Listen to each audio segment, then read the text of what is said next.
बाबा ये लाइन ए बाबा एकरे पर कौन कैसे डांस कर रहे हैं हां एकरे पर भोजपुरी स्टार कौन सी कैसे डांस कर रहे हैं आओ हां तनी वीडियो कॉल कैसे करें पवन सिंह का डांस करेंगे हां आओ किया न जाए पिया जवानी हमर जरा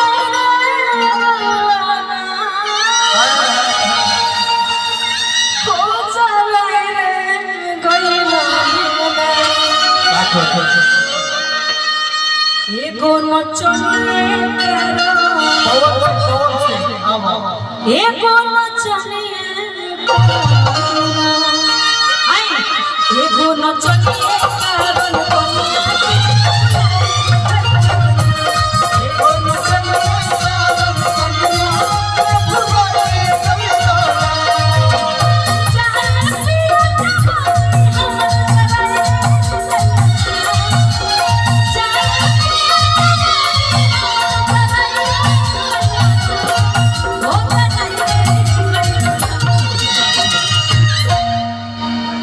गाड़ी लग जाए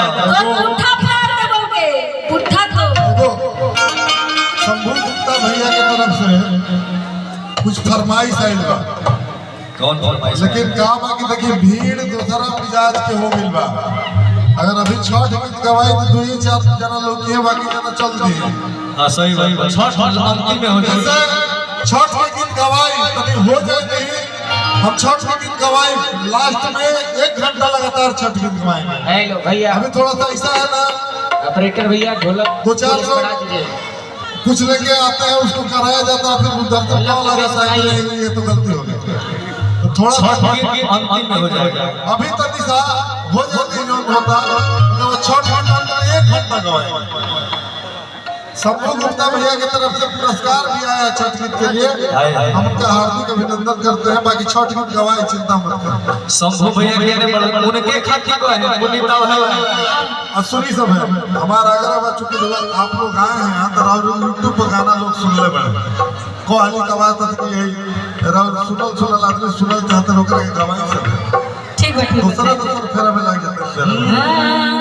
हरे पिया पिया रतिया कि प्रिया बुलेटियो लेके जा हम बंदूक नो कॉल पूरा करें हां किया पिया रतिया पिया बुलेटिया लेके जा एको रोटियो दे हतारा भी मचदिया के फेर वाह कौन से लोग बड़ी महाकाल कौन सा फूल ए अंकित बाहर बियाह कटले बा कि हम देखनी हार इहे बार से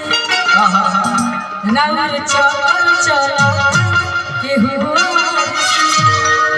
रोज करते हो सब मुझे